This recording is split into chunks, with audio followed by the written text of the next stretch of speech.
Hi, thanks for tuning in.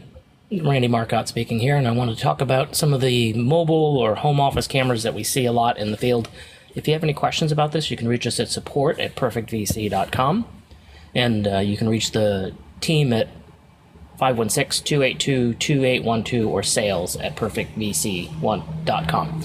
We like to look at these cameras from a customer perspective on a regular basis to see how they would use this in their environment to adopt the technology and to deploy it comfortably. So if you need any more information about us, perfectvc.com, as you see on the screen, is a great space to go.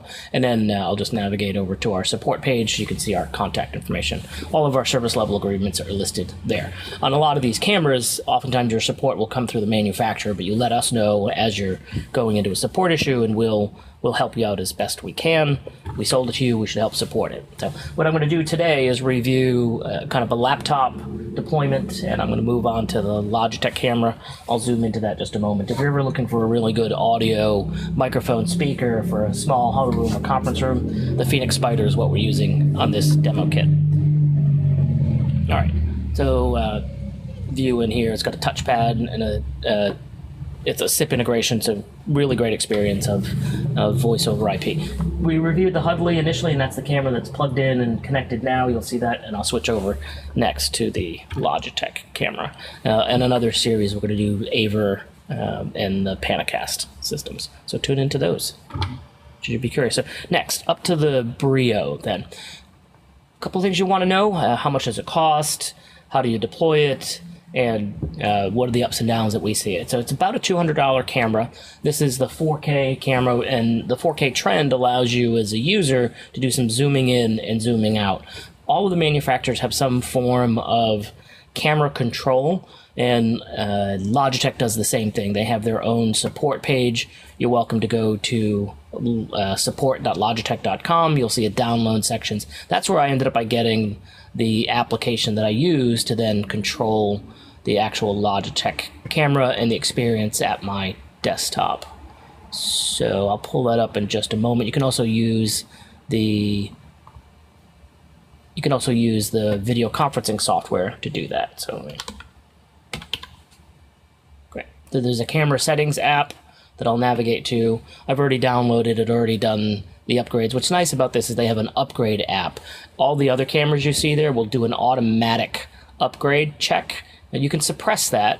But for the end users who might not have admin privileges, the automatic update might create some IT problems. So obviously now you've got the camera turning on in the device's software, and they've got some nice default settings. So the standard video conferencing experience, you see the zoom in, zoom out. That's the 4K function. We typically use these in a widescreen format. So I'll click that.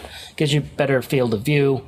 And then, as I was mentioning, if you zoom in, zoom out, you then, bad view of me. Let's get out of there. You can see the old network gear. Now that I've zoomed in, you get the up, down, left, right, pan, tilt, zoom. So again, this is the Logitech app itself. Nice and clean, probably the best of the 4 that we've seen in these cameras. Less complicated, pretty intuitive, which you would expect from Logitech. More importantly, when you're in a video conferencing environment, you want to make sure that you can navigate to those cameras. So the user settings in life size is how I got here. Just in case you're a life size customer, I want to make sure you know how to get there. It's under your file, settings, audio, video. All the other Blue Jean, Zoom, and similar devices will have a settings section. So I want to go over to the Logitech camera. And voila. So we've got the camera now behaving as it frames based on what I did earlier in the Logitech app. So you get the same field of view. So what you use the app to pan, tilt, and zoom is what you get at the software level. You can then use the software to also control the app itself. So, again, the key thing that we like about this camera, great auto updates to a separate piece of software. And again, you can suppress that if you're an IT folks not wanting your team to do those upgrades. One cable to it, so the Hudley Cam has a USB-C. This one also 4K requires USB-C, and a really clean form factor on moving it around and adjusting it on the laptop, so you don't get the up the nose or odd camera angle. The user can kind of move that around. It does have a microphone built in. We've tested that. We like the external mic sources that are separate from the cameras, but certainly in a quiet home office, the microphone would work great. But we do, as always, recommend a headset if you're going to use the PC speakers. Suppress those by using a headset. If you have any questions, you can reach us at support@perfectvc.com. And as always, we appreciate your feedback. So give us a call if you've got any questions.